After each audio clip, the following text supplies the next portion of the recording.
तो आज संत आसाराम जी बापू आश्रम वापी के अंदर साधकों का सम्मेलन हुआ। हमारे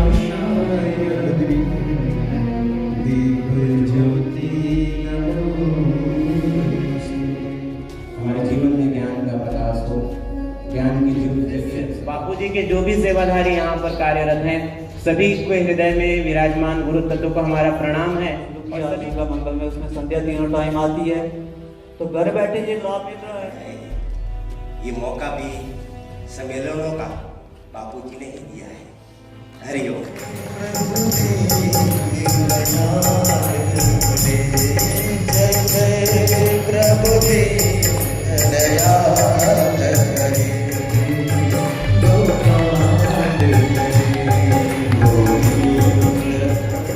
हमको सम्मिलित होकर अपने क्षेत्र में सेवा कार्यों को आगे बढ़ाना है।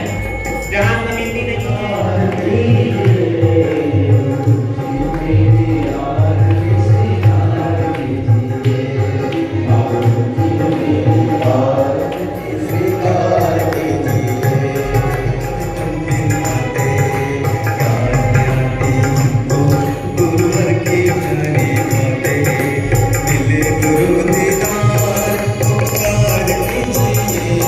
विश्व वंदनीय परम पूज्य संत श्री आसाराम जी बापू हमारे गुरुदेव आज जन जन के हृदय में विराजमान है कि सभी बापू जी को आज बाहर देखना चाहते हैं। आज जन मनुष्य को, हर मनुष्य को, चाहे समाज का कोई भी वर्ग हो, उनको पूज्य बापू जी की आवश्यकता है। और उनके जितने भी योग विधान सेवा समिति हैं, अलग अलग गाँव में, छोटे छोटे कस्बों में, सब जगह योग विधान सेवा समिति की संरचना है और सबकी मांग है। 80% जनता जो गाँवों में रहती है वो सब चाहते हैं कि पूज्य बापू जी बाहर आएँ, पर उनकी मांग को आज सरकार सुन नहीं पा रही, उन तक उनकी आवाज़ पहुंच नहीं पा रही है। तो उनकी आवाज़ पहुंचाने के लिए हम सभी ने यहाँ पर एक योग विधान सेवा समिति, जिसमें वलसाड़ जिला, डांग जिला, नवसारी जिला, दमन और सिलवासा के सभी योग विधान सेवा समिति के भाइयों को संगठित करने का प्रयास किया, जिसमें वो सभी मिलकर संगठित होकर एकजुट होकर पूज्य बापू जी के संदेश को जन जन तक पहुँचाने का संकल्प लिए और सेवा कार्यों को आगे बढ़ाने के लिए दृढ़ संकल्प सबने यहाँ पर लिया है।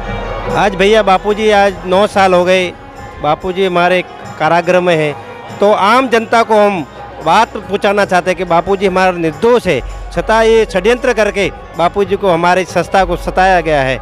तो इस निमित्त हमारे साधकों तक गांव गांव में जाकर ये संगठन कर रहे हैं और आम जनता को ये संदेश बताना चाहते हैं कि हम निर्दोष है और ये कार्य बापूजी का जो देवी कार्य है आज कितने सालों से, 50 सालों से चल रहे, गरीबों में भंडारा ये कार्य और कर रहे हैं। तो आम जनता को भी पता चले कि लोग बापूजी को शायद अन्याय हो रहा है। और हम आज पक्का कह रहे हैं कि ये संगठन ये बात है कि जिस दिन हमारे बापूजी का संदेश आएगा तब हमारे पूरे साधक संगठित हो जाएंगे और जो गुरुजी बोलेंगे उसको करने के लिए हम तैयार हो जाएंगे। ऐसे चलना चाहते हैं कि जितने भी साधक हो वो सब एकत्रित हो जाए और जब भी गुरुजी का संदेश आए कि हमें क्या करना है, एक क्या किस तरफ से चलना है। इसलिए मैं सभी साधकों से कहता हूँ कि कंधा से कंधा मिलाकर हम हर साधक का संगठित करके जो गुरुजी की जो अन्याय हो रहा है, ये आम पब्लिक तक हमें आवाज़ दिलाए कि हम निर्दोष है, फिर भी हमें सताया जाता है। तो ये राज सत्ता को पता चले कि ऐसा हमारे बापू के साथ अन्याय हो रहा है, वो सत्य सत्य बाहर निकले और बापूजी हमारे बीच आए। लोगों की मांग है कि आज 9 साल हो गए बापू का दर्शन करने के लिए लोग तरसते हैं। तो हम सभी साधकों से कहते हैं कि आप प्रार्थना करें और संगठित हो और जनता को बताएं कि हमारे बापूजी निर्दोष है। हरिओम। आज वापी आश्रम में सभी साधकों को, वलसाड़, नवसारी और डांग जिला का सभी साधकों आए और सेवा के लिए व्यापक बढ़ाने के लिए अभी समिति की रचना हो रही है। तो आपने देखा आज संत आसाराम जी बापू आश्रम वापी के अंदर साधकों का सम्मेलन हुआ। कैमरामैन अंजनी के साथ नीलेश ठक्कर, संत आसाराम जी बापू आश्रम वापी से रफ्तार न्यूज़।